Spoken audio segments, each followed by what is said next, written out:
నమస్తే, welcome to Q6 news. బులెటిన్ల ముందుగా headlines.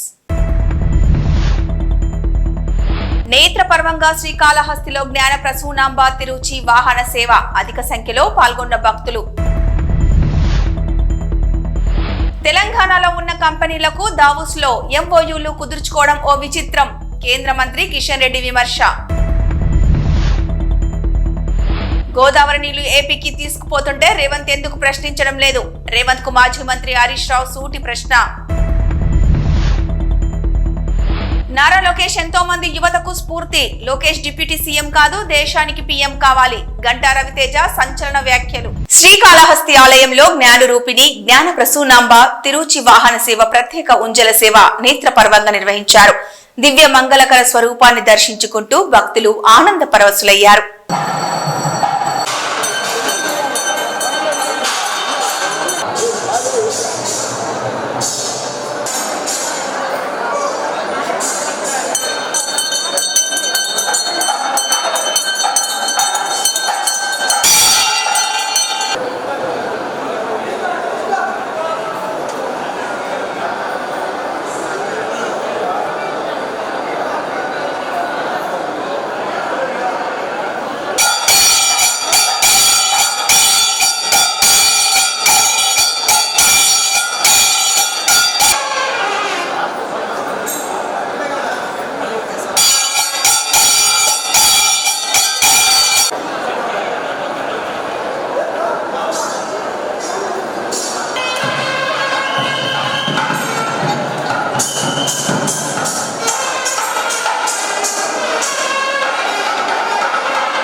తెలంగాణలో ఉండే కంపెనీలను దావోస్ తీసుకెళ్లి అగ్రిమెంట్ చేసుకుని అక్కడి నుండి పెట్టుబడులు వచ్చినట్లు చూపించడం ఏందో నాకు అర్థం కావడం లేదన్నారు కేంద్ర మంత్రి కిషన్ రెడ్డి.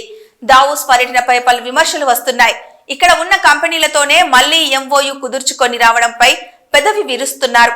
తాజాగా కేంద్ర మంత్రి కిషన్ రెడ్డి ఇక్కడున్న కంపెనీలకు దావోస్ వెళ్లి ఎంఓయూలు చేసుకోవడం ఏంటని ప్రశ్నించారు. తెలంగాణలో ఉన్నటువంటి వాళ్ళందరినీ తీసుకెళ్లి దావోస్కి వెళ్ళి అక్కడ అగ్రిమెంట్ చేసుకుంటే ఏందో నాకు అంతే అర్థం కాలేదు ఇంతవరకు. తెలంగాణలో ఉన్నటువంటి వాళ్ళందరినీ దావోస్కి తీసుకెళ్ళి అక్కడ అగ్రిమెంట్ చేసి ఏదో దావోస్కి వెళ్ళి ఇన్వెస్ట్మెంట్స్ వస్తున్నట్టు ప్రచారం చేశారు. ఆంధ్రప్రదేశ్ ప్రభుత్వం గోదావరి నుండి నీళ్లు తీసుకెళ్తుంటే రేవంత్ రెడ్డి కనీసం అడగడం లేదు, అడ్డుకోవడం లేదని విమర్శించారు మాజీ మంత్రి హరీష్ రావు. 2017లో బీఆర్ఎస్ ప్రభుత్వం ఉన్నప్పుడు అప్పటి ఆంధ్రప్రదేశ్ ప్రభుత్వం గోదావరి పెన్నా నదుల నుండి 330 టీఎంసీల ప్లగ్ వాటర్ తీసుకెళ్తామంటే కేసీఆర్ గొడవపడి నిరసన తెలియజేస్తే ఆగిపోయారని, కానీ ఈరోజు ఆంధ్రప్రదేశ్ ప్రభుత్వం గోదావరి నుండి నీళ్లు తీసుకెళ్తుంటే రేవంత్ రెడ్డి ప్రభుత్వం అడ్డుకోవడం లేదన్నారు మాజీ మంత్రి ఎమ్మెల్యే హరీష్ రావు. గతంలో బీఆర్ఎస్ ప్రభుత్వం ఉన్నప్పుడు అప్పటి ఆంధ్రప్రదేశ్ ప్రభుత్వం గోదావరి పెన్నా 330 టీఎంసీలు ఫ్లడ్ వాటర్ తీసుకుపోతామని 2017లో వాళ్ళకు ప్రాజెక్ట్ తయారు చేసింది. ఆ రోజు 2017 అప్పుడు గౌరవ ముఖ్యమంత్రి కేసీఆర్ గారు చాలా సీరియస్గా మేము ఆ ప్రాజెక్ట్ను ఆ రోజు అపోజ్ చేయడం జరిగింది.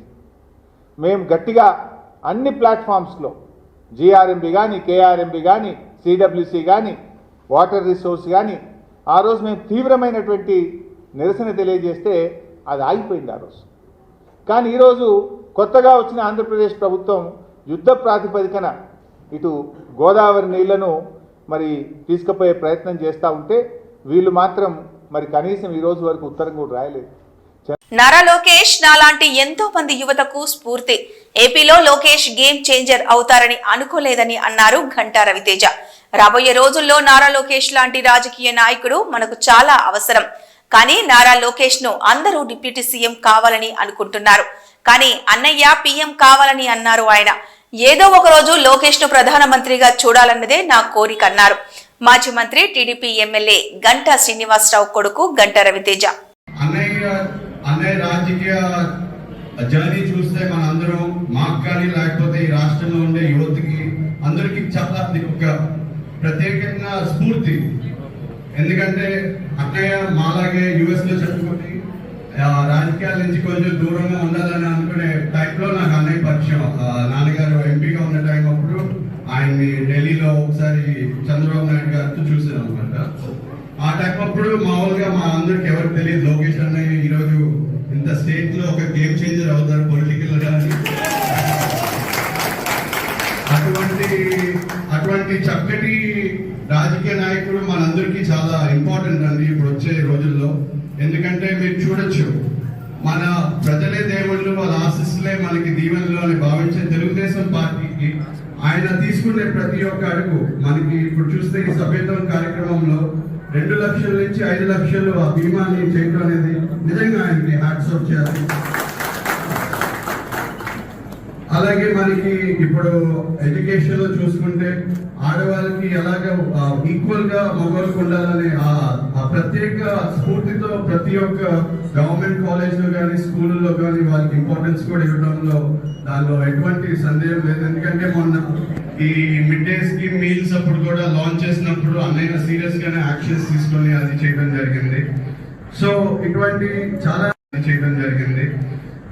ఇటువంటి చాలా చూస్తున్నాం. ఆయన జర్నీ చూస్తుంటే నాకు ఒకటే అనిపిస్తుంది, why not PM of India? అందరూ డెప్యూటీ సీఎం అంటున్నారు నిజంగా. ఎందుకంటే మనకి చూసుకుంటే ఒకప్పుడు పివి నరసింహ గారు ఒకరే తెలుగు నుంచి పిఎం అయ్యగలిగారు. కానీ ఎవరికి తెలుసు బాబా ఆశీస్సులో దేవుడు ఆశీస్సులో ఉంటే లోకేష్ కూడా ఈ బర్త్డే పుట్టినరోజు మా మనస్ఫూర్తి కోరిక అయితే ఆయన్ని పిఎం గా ఏదో ఒక రోజు చూడాలని. కారులో అక్రమంగా తరలిస్తున్న 205 కేజీల గంజాయిని స్వాధీనం చేసుకున్నారు నర్సీపట్నం పోలీసులు. మీడియా స్టిక్కర్ తో కారులో గంజాయి రవాణా చేస్తున్న 3గురిని అరెస్టు చేశారు. హనీ ట్రాప్ కేసులో 5గురిని అరెస్టు చేశారు పోలీసులు. హనీ ట్రాప్ చేసి శ్రీకాకుళం జిల్లా పాతపట్నంకు చెందిన రామారావు నుంచి నగదు దోచేసిన ఘటనలో 5గురిని భీమిలి పోలీసులు అరెస్టు చేశారు. కంచెరపాలానికి చెందిన వివాహిత సురేష్, చక్రధర్, వెంకటేష్, విజయనగరానికి చెందిన లక్ష్మణ్ మరో 2 బ్యాచ్ గా ఏర్పడ్డారు. వీరంతా ఆ మహిళ ద్వారా పలువురికి ఫోన్లు చేయించి ముగ్గులోకి దింపేవారు. అనంతరం వారిని బ్లాక్మెయిల్ చేసి డబ్బులు సంపాదించేవారు.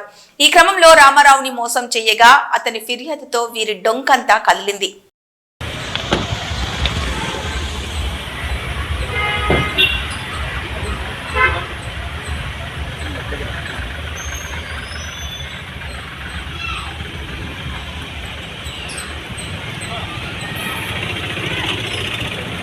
ఐటీ సోదాలపై స్పందించారు నిర్మాత దిల్ రాజు. వ్యాపారాలు చేస్తున్నప్పుడు తనిఖీలు సర్వసాధారణమని, అకౌంట్స్ తనిఖీ చేసి స్టేట్మెంట్స్ తీసుకున్నారని అన్నారు. ఐటీ రైట్స్ జరిగినప్పుడు మా దగ్గర 20 లక్షల లోపే ఉంది. సినీ నిర్మాణంలో ఉన్నందున అన్ని తనిఖీ చేశారు. తనిఖీల తర్వాత ఐటీ అధికారులే ఆశ్చర్యపోయారు. మా లావాదేవీలన్నీ క్లియర్ గా ఉన్నాయని అన్నారు దిల్ రాజు. డబ్బులు, డాక్యుమెంట్లు ఏవీ స్వాధీనం చేసుకోలేదని, ఫిబ్రవరి 3న విచారణకు రావాలని నోటీసులు ఇచ్చారని తెలిపారు నిర్మాత దిల్ రాజు. దావోస్ పర్యటన గురించి ప్రజలకు వివరించడం ఒక బాధ్యతగా అనుకుని ఆ వివరాలను తెలియజేస్తున్నా అని అన్నారు ఆంధ్రప్రదేశ్ సీఎం నారా చంద్రబాబు.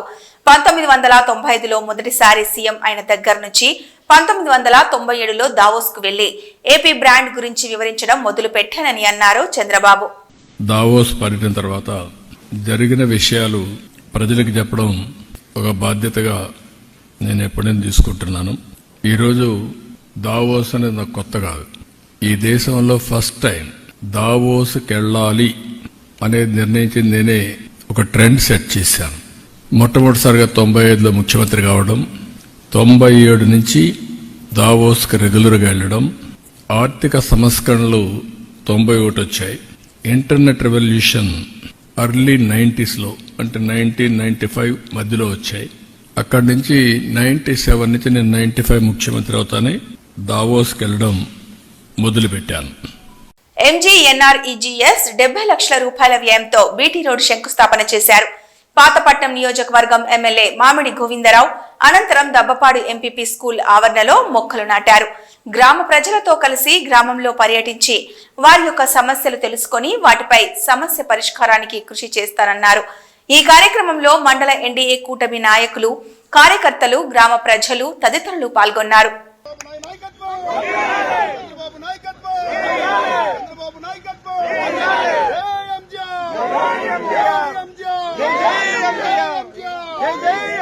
ఫీజులు కట్టలేక నారాయణ కాలేజీలో విద్యార్థి ఆత్మహత్య చేసుకున్నాడు. వేధించిన యాజమాన్యంపై నారా చంద్రబాబు నాయుడు చర్యలు తీసుకోరా? దీనిపై కూడా పవన్ కళ్యాణ్ సారీ చెప్పమంటారేమో. అమ్మ ఒడి తల్లికి వందనం అందరికీ ఇస్తామని చెప్పి ఎగ్గొట్టినందువల్లే ఇలా జరిగిందన్నారు మాజీ మంత్రి సీదిరి అప్పలరాజు. మాజీ ముఖ్యమంత్రి వర్యులు శ్రీ వైఎస్ జగన్మోహన్ రెడ్డి గారు ప్రతి పార్లమెంటు నియోజకవర్గంలో కూడా ఒక మెడికల్ కాలేజీ, ఒక ప్రభుత్వ మెడికల్ కాలేజీ ఉండాలన్న ఉద్దేశంతో 17 మెడికల్ కాలేజీలని మంజూరు చేయటం, మరి ఆయన హయాంలోనే అంటే 23-24 ఇయర్కి ఒక 5 మెడికల్ కాలేజీలు ప్రారంభించి మెడికల్ సీట్స్ కూడా ఇవ్వటం జరిగింది. నెక్స్ట్ ఇయర్ అంటే 24-25కు ఒక 5 మెడికల్ కాలేజీలు ప్రారంభించే విధంగా నిర్మాణాలని నియర్ కంప్లీషన్ స్టేజ్కి తీసుకొని రావటం జరిగింది. ఆ నెక్స్ట్ ఇయర్ అంటే 25-26కి మరొక 7 కాలేజీలు, 7 ప్రభుత్వ మెడికల్ కాలేజీలు ప్రారంభించే విధంగా చర్యలు తీసుకోవటం జరిగింది. మరి మొన్ననే ప్రభుత్వం మారింది, మన అందరం చూసాం. ఏం జరిగిందో, ఎలా జరిగిందో అని దాన్ని పక్కన పెడితే, జగన్మోహన్ రెడ్డి గారు ప్రారంభించినటువంటి 5 మెడికల్ కాలేజీలు కాకుండా మిగతా అన్ని కాలేజీల్లో కూడా ఎక్సెప్ట్ పాడేరు ఒక 50 సీట్లు మొదలుపెట్టారు. వాటన్నిటి నిర్మాణాలను కూడా స్టాప్ చేసి ఆ నిర్మాణాలు పాడవకుండా సేఫ్ లెవెల్ క్లోజర్ చేయాలని, అంటే ఆ పర్టికులర్ కాంట్రాక్టర్స్ ఎవరైతే ఉన్నారో వాళ్ళతో మాట్లాడి నిర్మాణాలు పాడవకుండా అవసరమైనటువంటి తాత్కాలిక నిర్మాణాలను పూర్తి చేసి సేఫ్ లెవెల్ క్లోజర్ చేసి వాటన్నిటినీ కూడా ప్రైవేట్ వాళ్ళకి అప్పచెప్పేయాలన్నటువంటిది ఆ జీవో యొక్క సారాంశం. దీనికి చైర్మన్ ఏమో ఎంఎస్ఐడిసి ఎండి ఏపీ ఎంఎస్ఐడిసి ఎండి చైర్మన్గా ఉంటారన్నటువంటిది దాని జీవోకి సంబంధించినటువంటి సారాంశం. దీన్ని గొప్పగా ఈనాడులో కూడా రాశారు. సేఫ్ క్లోజ్ వ్యయం 100 కోట్లు, సేఫ్ క్లోజ్కి సిఫారసు చేస్తూ, ఇది వీళ్ళు తీసుకున్న నిర్ణయం కాదు. మొన్న ఆగస్టులో గౌరవ ముఖ్యమంత్రి గారు తీసుకున్నటువంటి రివ్యూలో ఆగస్టు 12వ తేదీన నారా చంద్రబాబు నాయుడు గారు ముఖ్యమంత్రి హోదాలో రివ్యూ తీసుకొని ఆ నిర్మాణాలన్నీ నాపేయండి, సేఫ్ క్లోజ్ చేయండి, ప్రైవేట్ వాళ్ళకి అప్పచెప్పేద్దాం, పీపీపీ మోడల్లో వాటిని టేకప్ చేద్దామని చెప్పి ఆయన చెప్పినారట. దానికి అనుగుణంగా ఈరోజు ఒక జీవో ఇవ్వటం జరిగింది. నేను అడుగుతా ఉన్నా, ఈ రాష్ట్ర ప్రజలందరూ కూడా తెలుసుకోవాల్సినటువంటి అంశం ఇది. ఈ రాష్ట్రంలో మెడికల్ విద్య అభ్యసించాలని, డాక్టర్ కావాలని కలలుగనేటటువంటి ప్రతి పేద విద్యార్థి కూడా తెలుసుకోవాల్సినటువంటి అంశం. చంద్రబాబు గారు ఎప్పుడో 1995లో ముఖ్యమంత్రి అయ్యారు. ఆయన 95 to 99 ఒక టర్మ్, 99 to 2004 వరకు ఒక టర్మ్. ఇదే కదా పాయింట్. అంటే 14.5 సంవత్సరాలు ఆయన ముఖ్యమంత్రిగా చేశారు. ఆయన ముఖ్యమంత్రి 14.5 సంవత్సరాలు ముఖ్యమంత్రిగా చేసిన సమయంలో ఒక్కటంటే ఒక్క ప్రభుత్వ మెడికల్ కాలేజీలు ఆయన ఏమైనా మంజూరు చేశారా? ఆయన దిగిపోయే టైంకి 2004లో దిగిపోయే టైంకి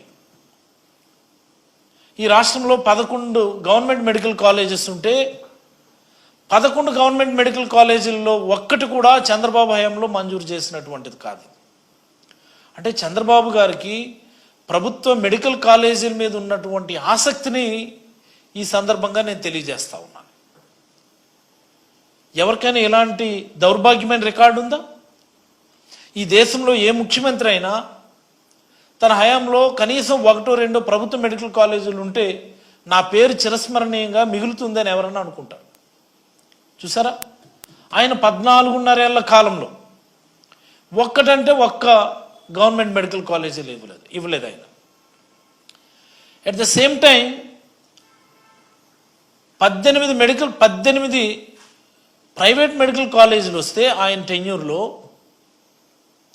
అవుట్ ఆఫ్ 18 12 ప్రైవేట్ మెడికల్ కాలేజీలకు సంబంధించినటువంటి అనుమతులు ఆయనే ఇచ్చినాడు. ఆయన అంటే ప్రైవేట్ మీద ఆయనకు ఉన్నటువంటి ఆసక్తికి అది ఒక చిన్న నిదర్శనం. ఏమిటి చంద్రబాబు గారు, నాకు అర్థం కాదు, మీ హయాంలో ఒక్కటంటే ఒక్క గవర్నమెంట్ మెడికల్ కాలేజ్ ఇవ్వలేదు. మీ తర్వాత వచ్చినటువంటి రాజశేఖర రెడ్డి గారు రిమ్స్ మెడికల్ కాలేజీలో, Rajiv Gandhi institute of medical sciences అని శ్రీకాకుళంలోను, ఒంగోలులోను, కడపలోను, మరి అలాగనే అనంతపురంలో ఒక గవర్నమెంట్ మెడికల్ కాలేజ్, వీటన్నిటిని ఇచ్చారు ఆయన. రైతు భరోసా, ఇందిరమ్మ ఆత్మీయ భరోసా, కొత్త రేషన్ కార్డుల మంజూరు వంటి 3 ప్రతిష్టాత్మక సంక్షేమ పథకాలకు శ్రీకారం చుట్టబోతున్న నేపథ్యంలో ఆ పథకాల అమలు, అర్హులైన ప్రతి లబ్ధిదారుడికి పథకం అందేలా కార్యాచరణపై అందుబాటులో ఉన్న మంత్రులు ఆయా శాఖల ఉన్నతాధికారులతో ఈరోజు ఇంటిగ్రేటెడ్ కమాండ్ కంట్రోల్ సెంటర్లో సమీక్ష నిర్వహించడం జరిగిందని అన్నారు ముఖ్యమంత్రి రేవంత్ రెడ్డి. రోడ్డు భద్రతపై అవగాహన ప్రచారంలో భాగంగా రోడ్ సేఫ్టీపై 3K రన్ అవేర్నెస్ క్యాంపెయిన్ చేపట్టారు. ఈ కార్యక్రమానికి మంత్రి సీతక్క పాల్గొన్నారు. భారతదేశంలో రోడ్డు ప్రమాదాల కారణంగా గంటకు సగటున 17 మంది చనిపోతున్నారని, రోడ్డు ప్రమాదాలను అరికట్టేందుకు రోడ్డు భద్రతా చర్యలు చేపట్టాలన్నారు సీతక్క.